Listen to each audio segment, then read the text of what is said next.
Hey, today I just want to go ahead and just explain why I quit the cargo van business. There may be some people out there who are thinking about starting a cargo van business, or maybe someone who's already running a cargo van business. This may be a helpful video to you. I'm just going to share my story, how I started, that type of thing. So I'm going to just get right into it.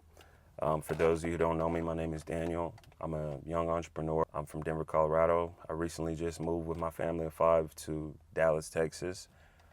My wife is a stay-at-home mom, and our kids are homeschooled. And so because of that, trying to operate a cargo van business has been difficult. And let me just explain to you guys some things that you should know about the cargo van business before you go down that road. So first, I basically can just, pretty much sum up this entire video for you with one reason. It's just not enough money. Now, because of the lane that I chose, it just wasn't enough. I was using gig apps. I had intentions of, potentially getting a contract with OnTrack. And, I once I actually looked into it, which I should have did before, I really should have ran the numbers and just understood that it's just not going to be enough money, right? So once I looked into it, she told me something about it could be like $150 to $300 per day. And that's just, I don't know. That's kind of like a broad spectrum, So I realized that this is not going to be something that, you know, I could really rely on for a family of five. Because what if I go out and make only $150 for the day? That was my first thought.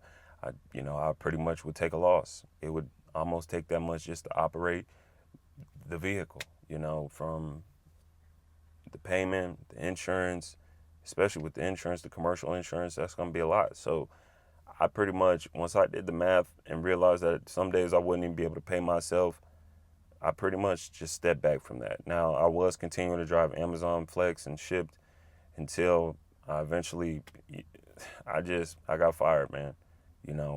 I wanted to make a video about that separately, but I guess it's something I could just quickly touch on because it's kind of a part. It's technically different, but I'll just go ahead and touch on it a little bit anyways.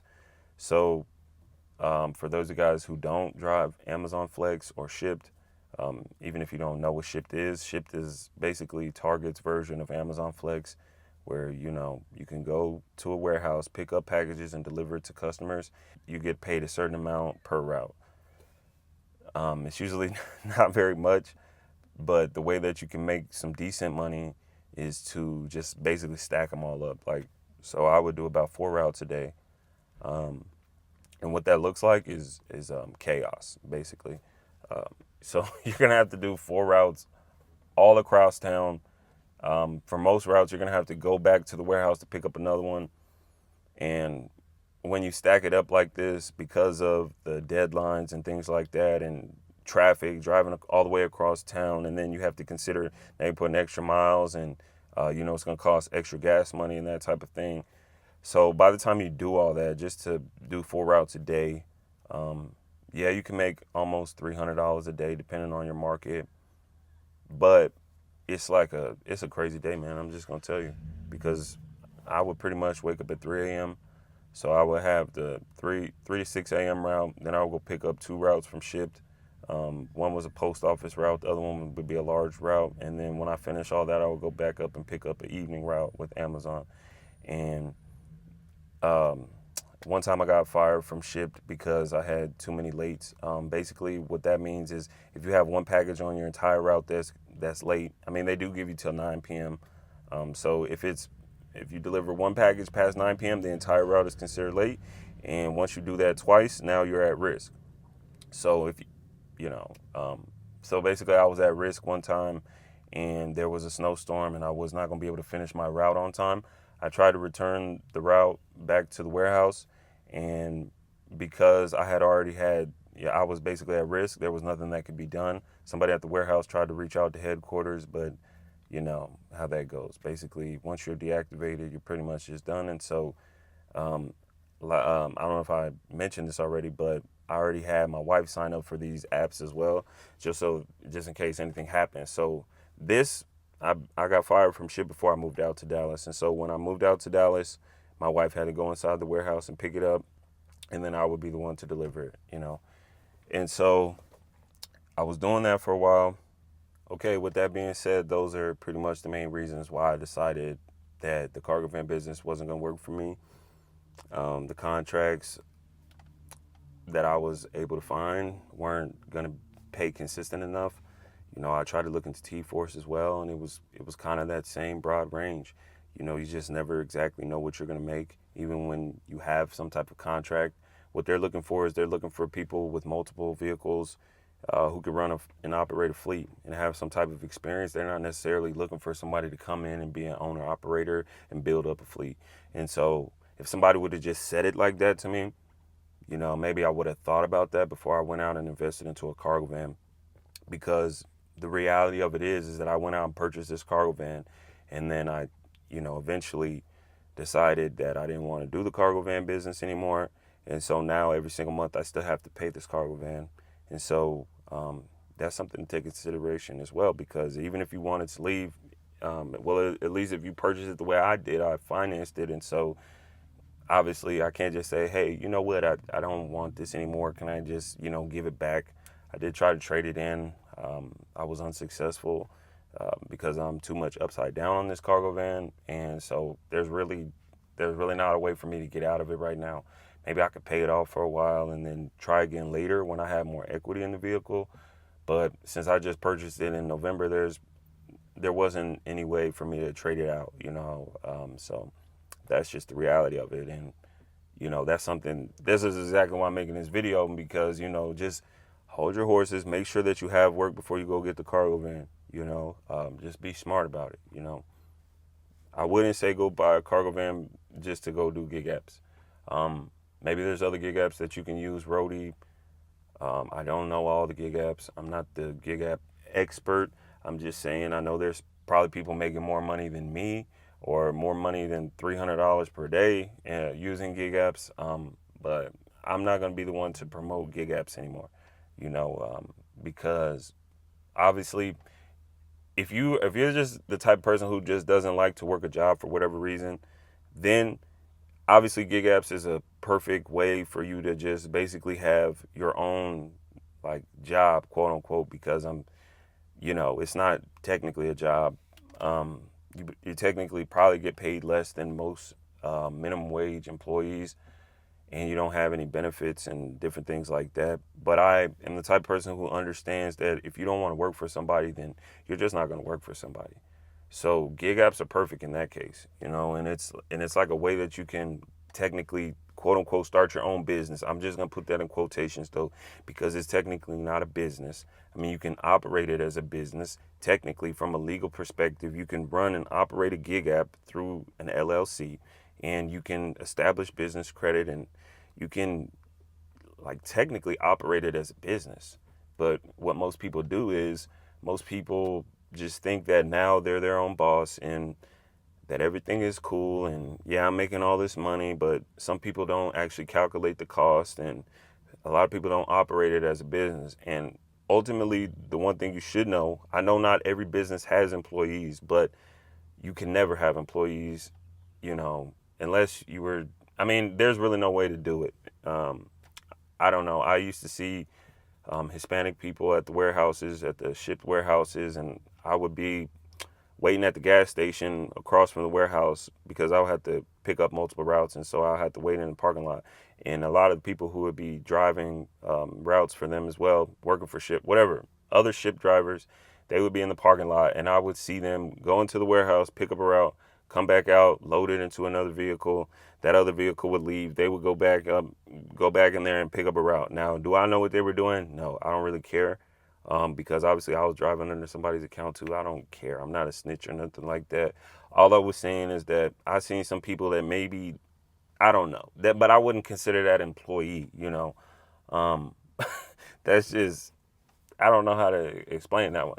So who knows what they were doing? It's really none of my business. But that's the only time I might have seen somebody who thought they were having employees. But anyways, that's technically not an employee. There's no way to have an employee as a gig app, whatever. And so I think that's what Mark is always trying to say, obviously.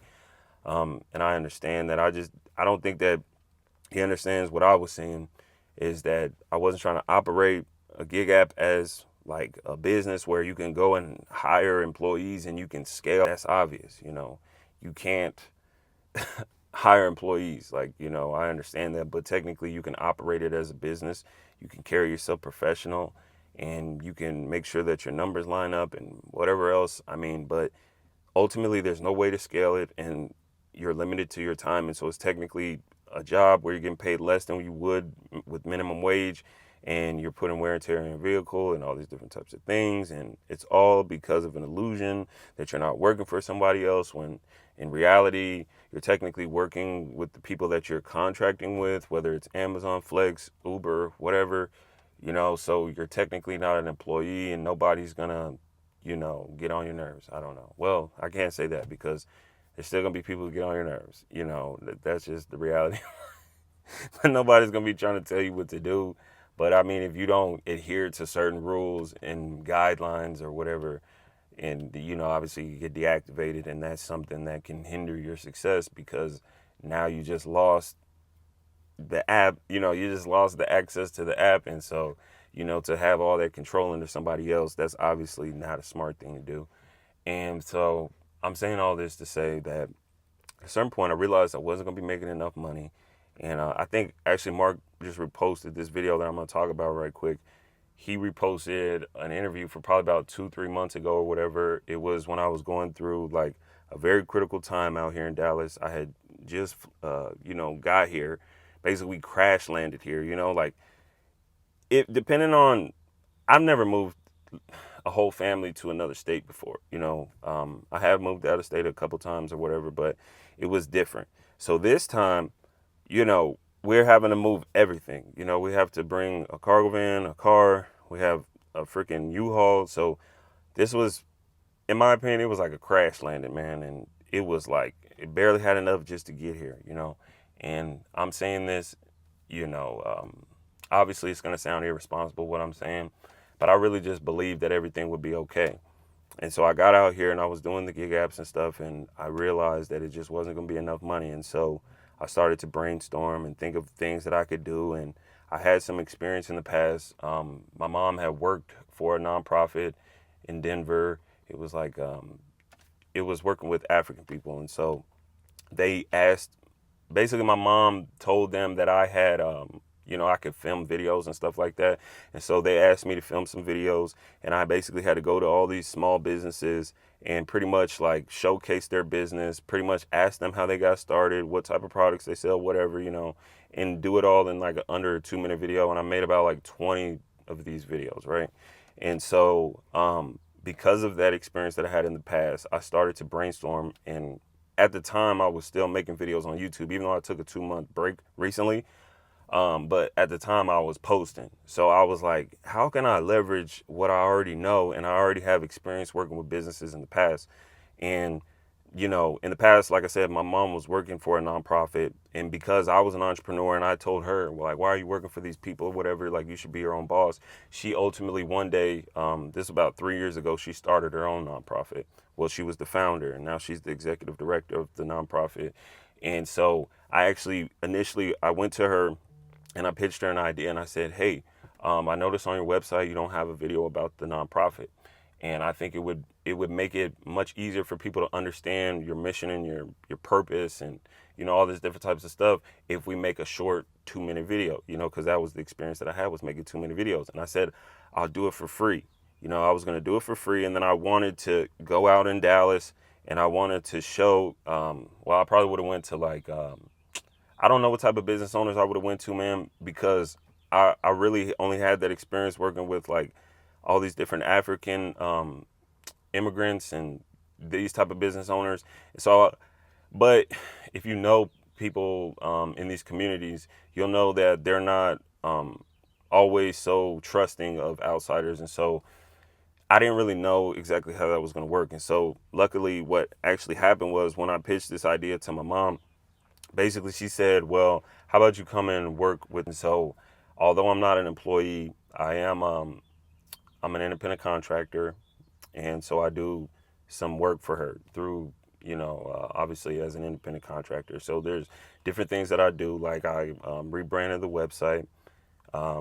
We redid the website completely, and that was an endeavor that took a long time.